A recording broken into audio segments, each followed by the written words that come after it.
what's next? It's the process. Next. Cha-ching, cha-ching, cha-ching. Next. Oh my God. How long this is going to take you 3 months? Fantastic. And when they say 2-3 months, they really mean 4 or 5 months.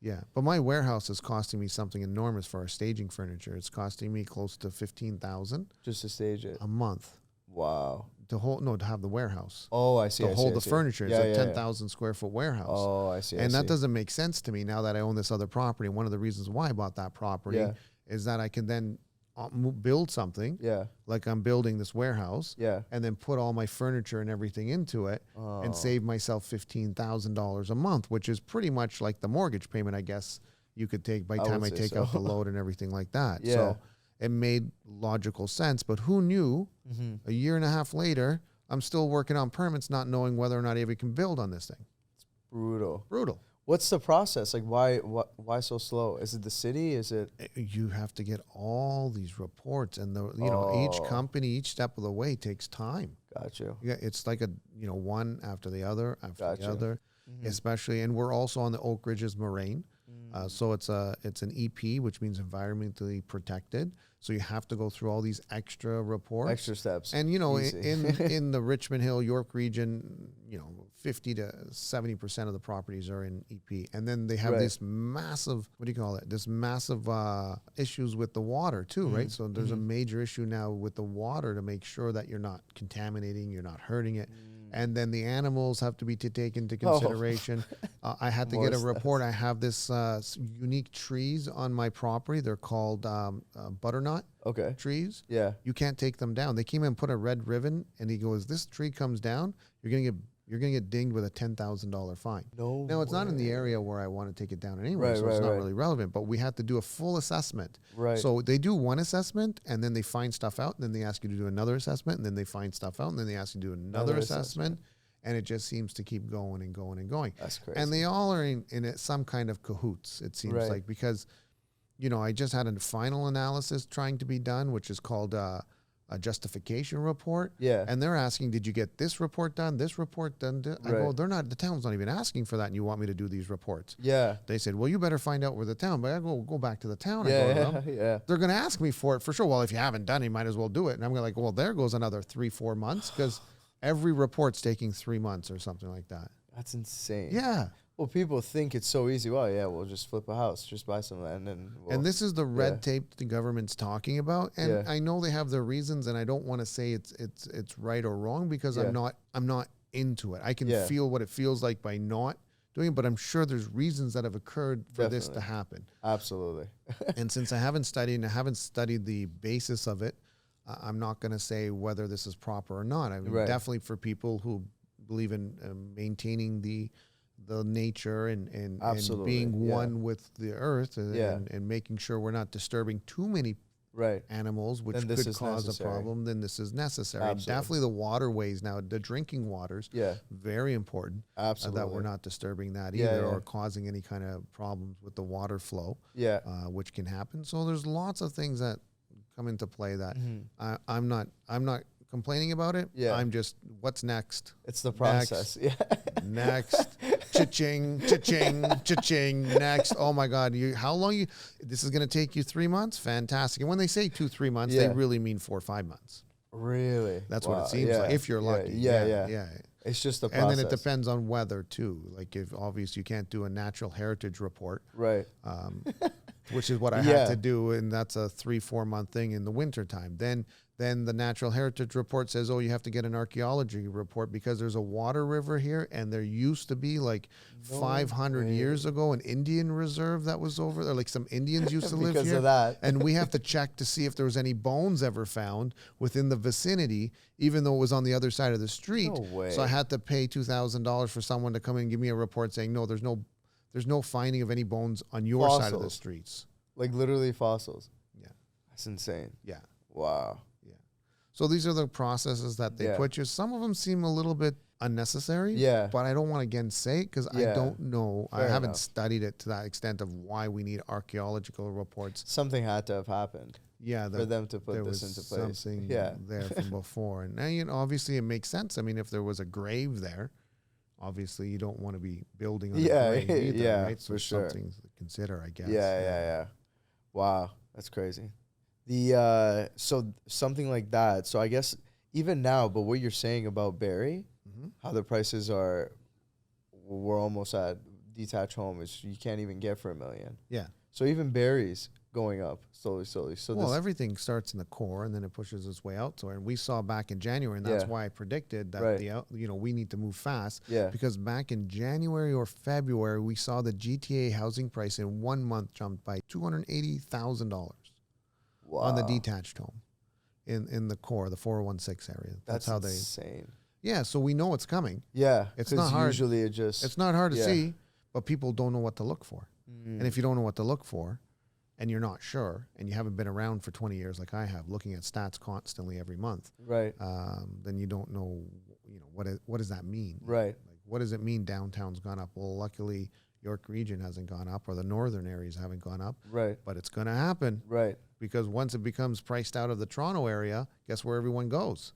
North. And then guess once you get, all of a sudden you were getting 900,000 or 700,000 for your condo, and now you're getting $1 million. Yeah. Well, you want to naturally progress. This is a time maybe we should start looking at a detached home, because the reason why I was in a condo was possibly not 100%, but possibly because I couldn't afford a detached home. Right. Exactly. Right. That's usually the case. A lot of the times. Yeah. And then a lot of times people are waiting to move out of their condos because now they have a kid, they got married, things have happened, relationships have happened.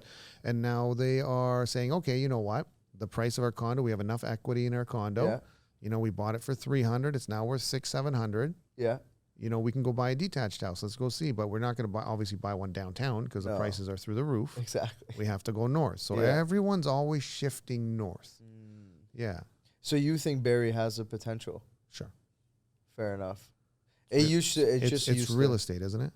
It is. It's in the GTA, right? It is. And the GTA. Is it the GTA? Greater Toronto? It's within the GTA vicinity. Yeah. Right? It's where people from the GTA would still move to. Yes. Yeah. It's not like North Bay. No. Okay. Like Thunder Bay. Yeah. No. That was my point. Yeah. Yeah. That's a really good point. It's a drive up the 400. 40 and minutes. And it's a big town or city now at this point. Yeah. I would say it's more than ever. Yeah. You just drive through it and you're like, wow, this is Barrie. Yeah. And Innisfil is also being fully developed. The next boom is also going to be looking in the Georgina area. So that's another area that we might want to be looking at too, because a lot of new builds happening there. Yeah, so I mean that's the potential. I mean, if you're in the market, you're looking, I would suggest getting in. So a lot of you, I know the questions that are probably popping up is, and if you have any questions, just write them down. We'll be happy to answer them for you.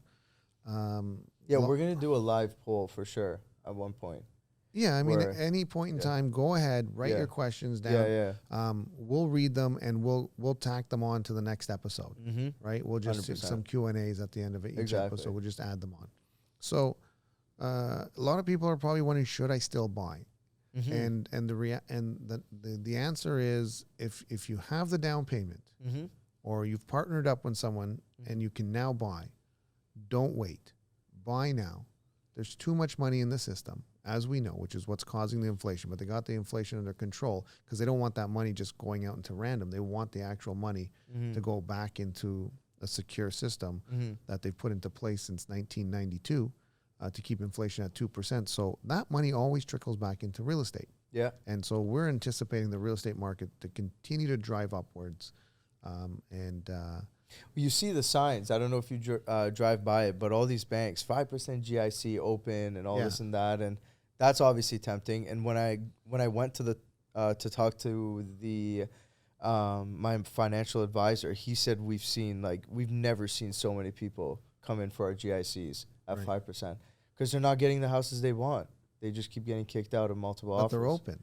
They're open and they keep their at 5% open. That's like putting it into a savings account. Exactly. Yeah. Right. So you can take it out any time. Yeah. Why wouldn't you put your money into it with an offer like that? Yeah. And the banks are doing that because they need more cash in their system.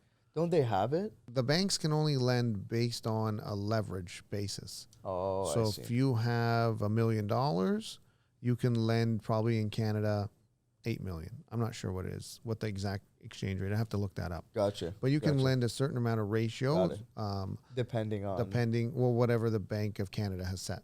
Fair enough. So if you're a chartered bank, you have $1 million in cash, you can lend, let's say 10 million, make it easy, right? Yeah, so yeah, tenfold. Yeah. It could be 5 million, somewhere to 5 to 10. Okay. So they want more cash now in their banks. So they're offering this. So they can go lend more. Which means they're going to start lending more. Yeah. Yeah. Which tells us what about the future of real estate? That's going to go up. It's going to go up. Yeah. And then population saying that it's going to go up. New builds starting to kick in a lot. So that new build tends to drive the prices as well. So that's going to, so now as new build starts gaining control of the market, it's also going to be dependent on what the cost of building is. And since the building cost has gone through the roof, we can also anticipate new homes to go up as well, which is also going to drive the resale homes. So the GIC ain't too bad. If it's just sitting there, you might as well put it in there and collect money on a daily basis. Right. I guess it's just the thought of like, you just leave it there. Why? You can just transfer it out if it's open. Right. At any point in time, there should be no penalty. When you are ready to make the move. Yeah, whether it's in a week or let's say even 1 month. You know, 1 month you're going to make on what, $200,000? Yeah, 200K. Yeah. All right, so you're going to make 10K over there, almost $1,000 a month. That's what he said. Almost. Yeah. Like 800 and change. Yeah. Something like that, which ain't too bad. No. You know. So I think I think it's good to talk about because I see a lot of people seeing that.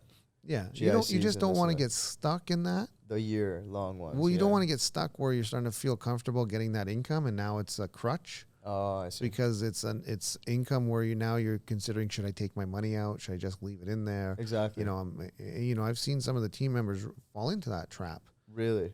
Yeah. And they don't take it out and put it into real estate because they got trapped into this. Well, it's passive. That's why it's a definition of passive. Well, it is minus inflation. Yeah. So what's 5% minus 4%? 1%. So what is your return? Did you really make? Yeah. You didn't. Yeah. You didn't. So your money's not making any money. Mm-hmm. It's valued at less. Yeah, you're getting 5%. And your inflation's at 5%. There's no return. Right. You might think you're getting 1,000. By the time when you take out that money a year later, your money's now worth 5% less. Right. So you got 5% more, but it's worth 5% less.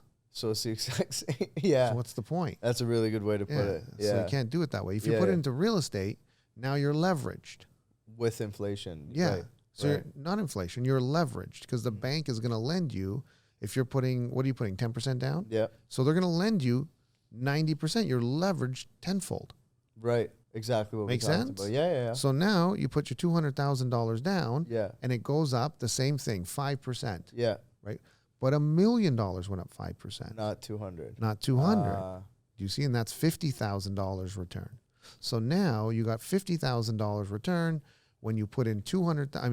So now you're leveraged at $1 million. So no, we're not, because you put in 100,000. We said 200,000. Yeah, 200,000. So 800. So in this case, because you can't go over $1 million, you have to put 10% down, which is what I'm trying to recommend for you to do. Yeah. Just so you have more cash on the side, is you put down 10%, which is only 100,000. So now you're not putting 200,000. You're only putting 100,000. Right.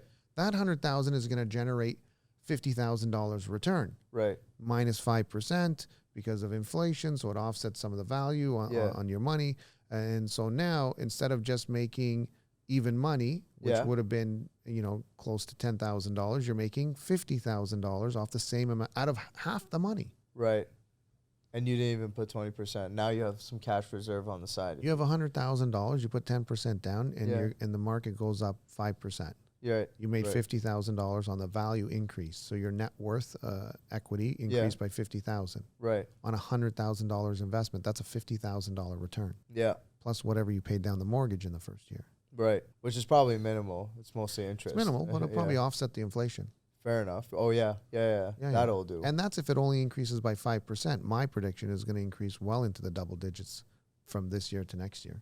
Really? Well, based on the momentum we have right now, I don't see anything stopping it. So if it's like that. So $1 million home next year at this time, you probably can sell it for 1.1 to 1.15. Yeah. So let's say it goes up 15%. Yeah. Which is a strong potential. Could be even 20. So let's say 10 to 20. Yeah. So we'll leave it right at 15%. Yeah. Now you get $150,000 return off your $100,000 investment. Right.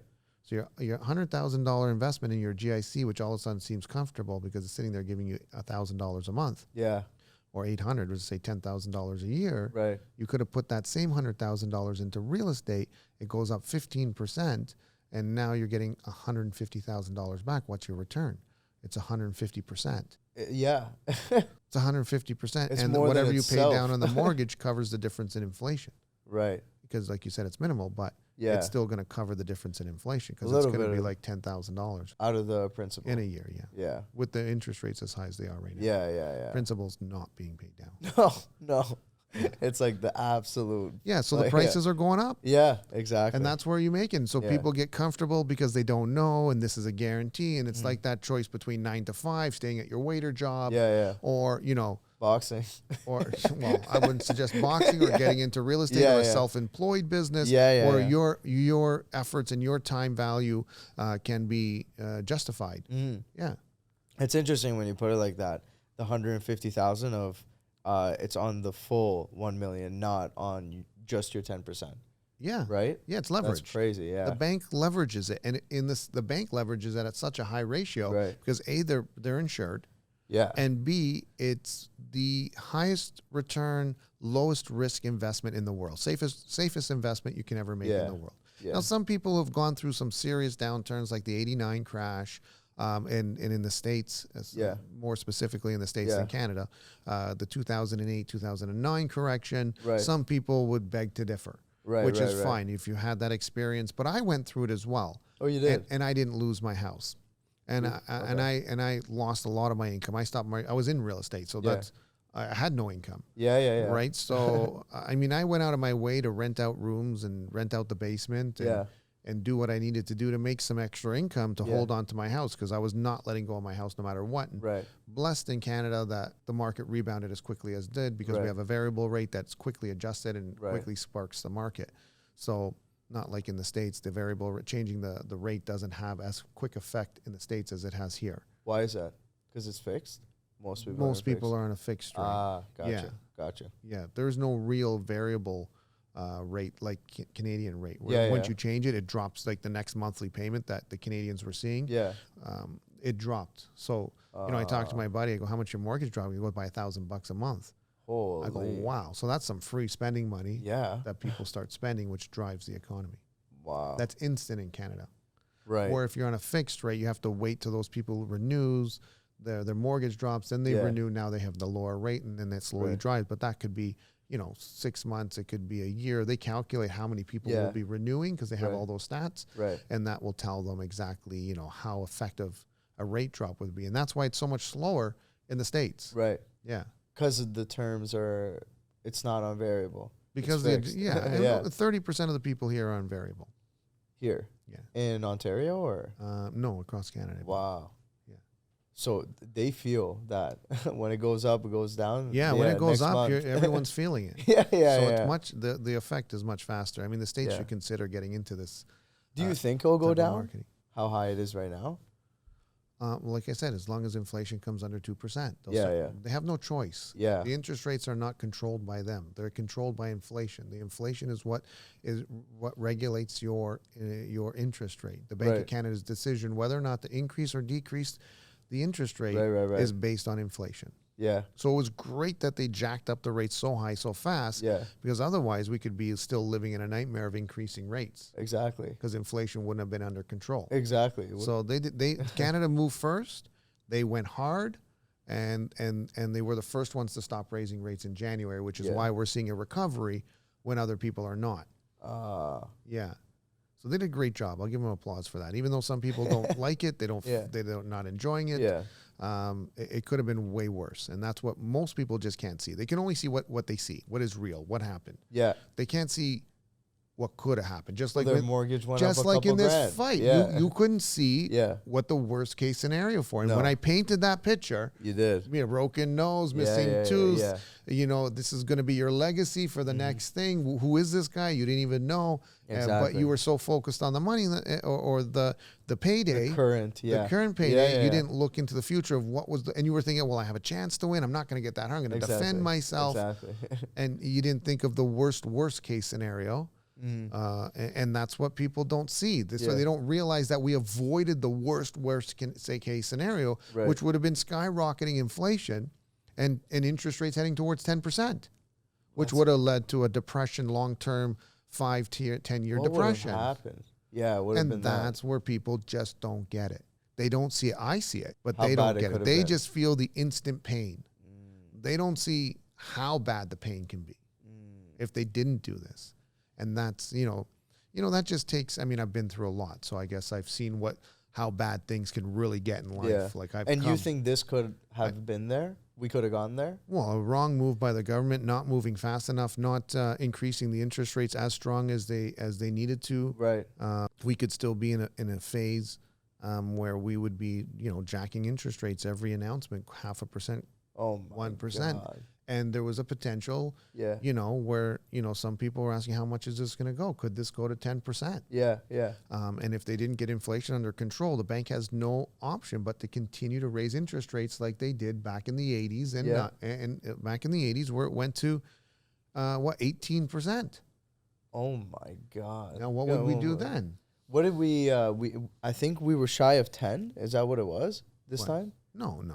We didn't even get close to that. No. Yeah. 18? Yeah. That's insane. Yeah. I mean, so it was that was back then also the prices were much cheaper. And so a lot of people were wondering, well, how are people affording it? Well, interest rates came down to 2%. Right. And when you looked at it, some basis, from back 20 or 30 years ago, where prices were so much lower, the payment was still the same. Which is mind-boggling, given that wages have gone up so much, right? Yeah. Wages have gone up so much. So, it's all about connecting the numbers. I'm really, really, really, really good with numbers, and that's because I got my stockbroker's license at 18, and since 14, 13 years old, all I've been doing is studying stats. Wow. So when I look at stats, it's very easy for me. The problem with stock marketing is you get emotionally attached, and it's more like gambling. Yeah. And I get stuck into this gambling scenario, and then all of a sudden, just like I did the other day, I decide to put some money on the Leafs, and what happened to them? Yeah, they got hit. Did you? Well, when you were with me. No, that I made. That you made. That's what suckered but you went in again. That's what suckered me in. But that's just gambling out of heart, and that's the problem with investment. Yeah. Most people always go to their feelings, even though they know the right decision to make or they have a better idea. But they'll say, you know what? I hope they win. Yeah. I hope this happens. Yeah. I hope they hit oil and the stock goes through the roof. I hope fusion becomes real in the new fuel. I'm going to hope for this. Right. But it's not real. Yeah. And so based on this hope, they invest too much money on it. They get a little bit in and then they get more and then they get sucked into more and more and more and more because they start reading all the news and everything that's happening and the potential, and then it flops. Yeah. And then it's all wiped out. Yeah. Wow. Yeah. Something you went through recently as well. With crypto. Yeah. Oh, yeah. That was wild. Yeah, that's the stock market. That's gambling. Yeah. So that's why we stick to real estate. Yeah, I mean, it's definitely... Real estate made you $250,000. Yeah, no punches. No punches to the face. Nothing. No punches, no ups and downs, no roller coaster ride. Just a nice, steady, easy $250,000 over the past... How many years did it take to get to that point?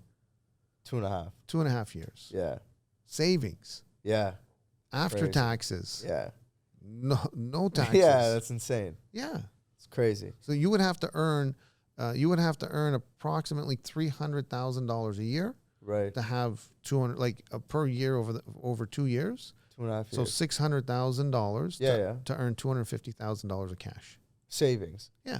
Yeah. All right. Well, so let's wrap this up. Yeah. So that's awesome. There you go, guys. So again, give us our comments. Yeah. About whether or not he should get into the ring. Yeah. Should Shawn get into the ring? Yeah. And also give us your comments of if you're a first-time buyer and you have some questions or concerns and how, maybe you have questions about how you should get into the market or how you're feeling about the market. Let's hear your feedback. And so we can bring those up in discussions. Location is a big one too. Yeah. Now that everyone is moving around because they can't get what they want. Well, sure. It's always been like that, though. Yeah. You feel like it isn't, but it's always been like that in real estate. Really? Eh? Yeah, of course. Okay. You're always, I mean, the saying used to be location, location, location. Exactly. So, I mean, if you have any questions about location, you can send it to me as well. Send it to us and post it in the comments, and I'll be happy to answer those questions. Sean will read them out, and I'll knock them out of the ballpark for you guys. Love it. And knock them out. That was a good pun.